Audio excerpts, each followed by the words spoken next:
What if one of the most important questions about ADHD isn't whether you have it, but whether ADHD is the only thing affecting your daily life? Many women discover ADHD in their 40s, 50s, or even later. Suddenly, years of confusion begin to make sense. The forgetfulness, the overwhelm, the difficulty staying organized, the constant feeling of working harder than everyone else just to keep up. Receiving an ADHD diagnosis often brings enormous relief because it finally provides an explanation. There is a reason certain things have always felt harder. There is a reason your brain seems to operate differently from the people around you. There is a reason that life can feel so exhausting even when you are doing your best. But then, something unexpected happens. Many women understand ADHD better than ever, yet they still feel depleted. They still struggle to recover. They still feel overwhelmed by everyday life. They still find themselves mentally exhausted before the day is over. And that raises an important question.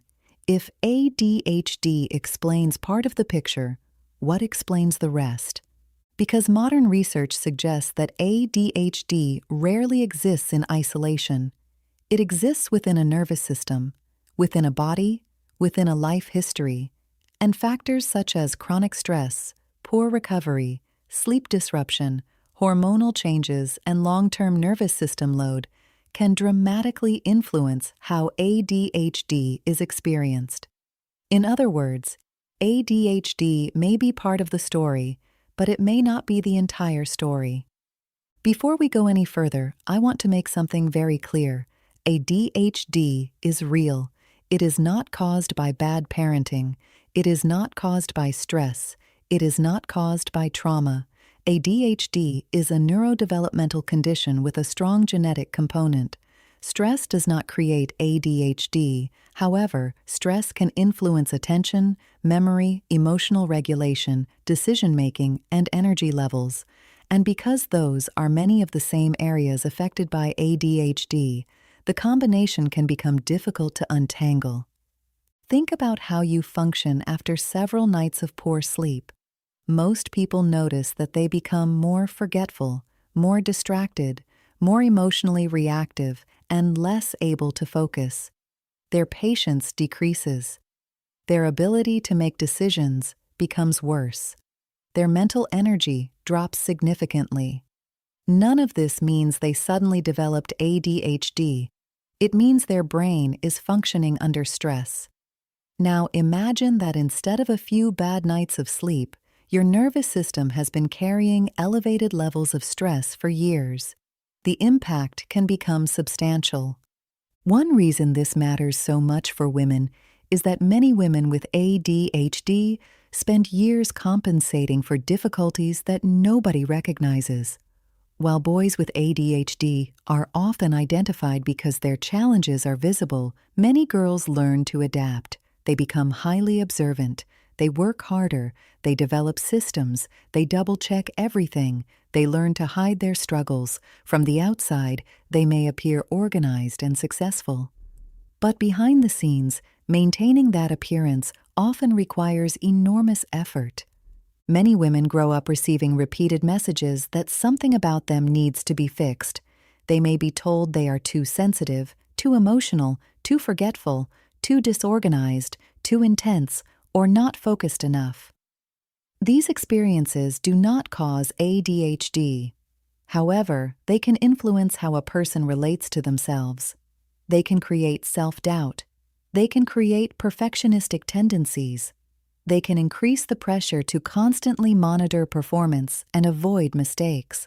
Over time, this additional mental load can become exhausting.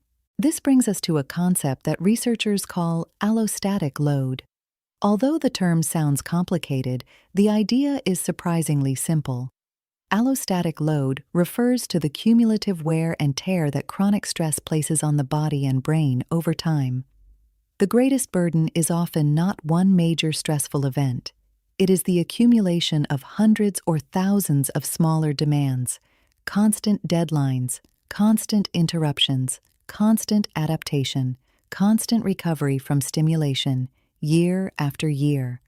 Imagine carrying a backpack. At first, it doesn't seem particularly heavy. Then someone adds another book, and another, and another. Eventually, the backpack becomes exhausting to carry. But because the weight was added gradually, you stop noticing how heavy it has become. For many women with ADHD, life can feel similar. ADHD may already require additional effort in certain areas. Then stress gets added. Then poor sleep gets added. Then hormonal changes get added. Then caregiving responsibilities get added. Then sensory overload gets added. Eventually, the total burden becomes far greater than any single factor alone. This is one reason why so many women reach a point where life suddenly feels harder than it used to. They often assume their ADHD is getting worse. Sometimes that may be partly true. But sometimes what has changed is not the ADHD itself. What has changed is the total load their nervous system is carrying. Another important piece of this puzzle involves recovery. Modern culture tends to focus on productivity. We are constantly encouraged to optimize our schedules, improve our habits, and become more efficient. Yet many women with ADHD are not suffering from a productivity deficit. They are suffering from a recovery deficit. These are not the same thing. A person can become more productive while simultaneously becoming more exhausted. A person can become more efficient while slowly burning out. A person can appear successful while carrying a nervous system that never fully recovers. This distinction becomes especially important when we understand the difference between rest and recovery. Rest means stopping activity. Recovery means reducing nervous system load. Those two things often overlap, but not always. You can spend an entire day resting while your mind continues planning, worrying, anticipating, remembering, analyzing, and managing responsibilities. The body may be inactive, but the nervous system remains highly engaged. Many women know exactly what this feels like. They finally sit down at the end of the day, only to discover that their minds refuse to stop working. They wake up tired even after sleeping. They return from vacations feeling only partially restored. They take breaks, yet continue feeling depleted. The issue is not necessarily laziness or lack of discipline. The issue is that true recovery requires more than simply stopping. It requires reducing the overall load on the nervous system. This becomes even more relevant when we consider sensory processing. Research suggests that many people with ADHD experience differences in attentional filtering and sensory processing. As a result, environments that others barely notice may require significantly more effort to navigate. Noise, visual clutter, constant notifications, open office environments, crowded spaces, frequent interruptions. None of these factors are necessarily problematic on their own, but together they can create a level of cognitive demand that slowly drains mental energy throughout the day. This may help explain why some people feel dramatically different in calmer environments. It is not necessarily because those environments are magical. It is because the nervous system has fewer demands competing for its attention, less noise to filter, less information to process, less stimulation to manage. The brain is finally spending less energy defending itself against constant input. There is another factor that often receives less attention than it deserves. Many women with ADHD develop perfectionistic coping strategies. Again, perfectionism does not come from ADHD itself. However, when someone repeatedly experiences criticism, forgetfulness, mistakes, or feelings of falling behind, perfectionism can become a way of creating safety. If mistakes feel painful, try harder. If organization is difficult, double-check everything. If forgetting things creates problems, become hyper-prepared. The problem is that perfectionism is incredibly expensive from an energy perspective. Every decision takes longer. Every task requires more mental effort. every mistake feels more significant than it actually is. Over time, perfectionism becomes another source of nervous system load.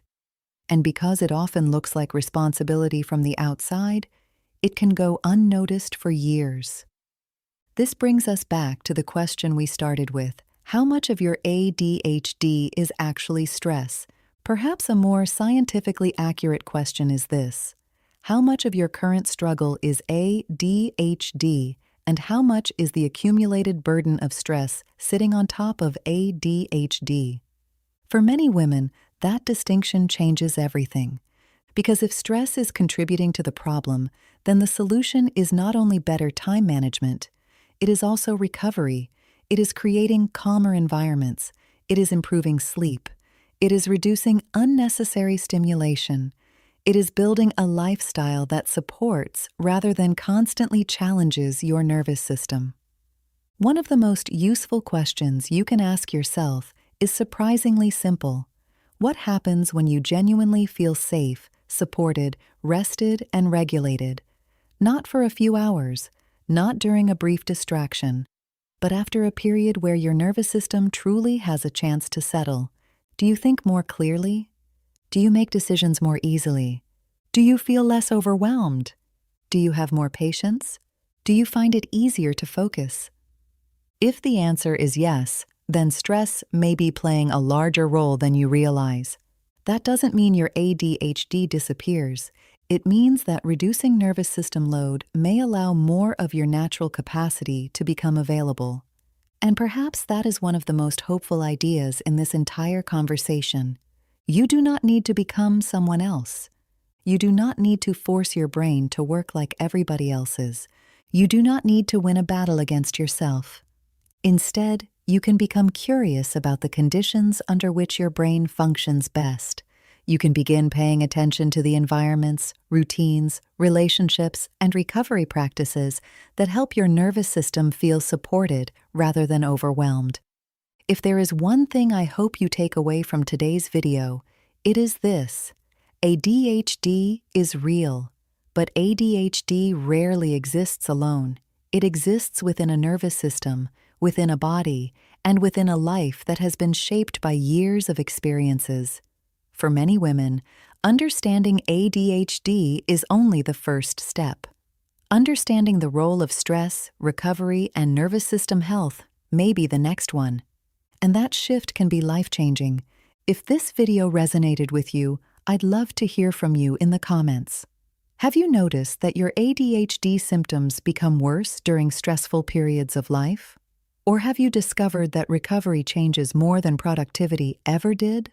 Let me know below. And if you're interested in ADHD, nervous system health, energy, recovery, longevity, and creating a calmer life for a complex brain, make sure to subscribe and join us here at Complex Brain Living. We release a new video every Sunday designed to help you build more energy, more clarity, and a stronger nervous system without adding more pressure to your life. Thank you for watching, and until next time, take good care of your nervous system.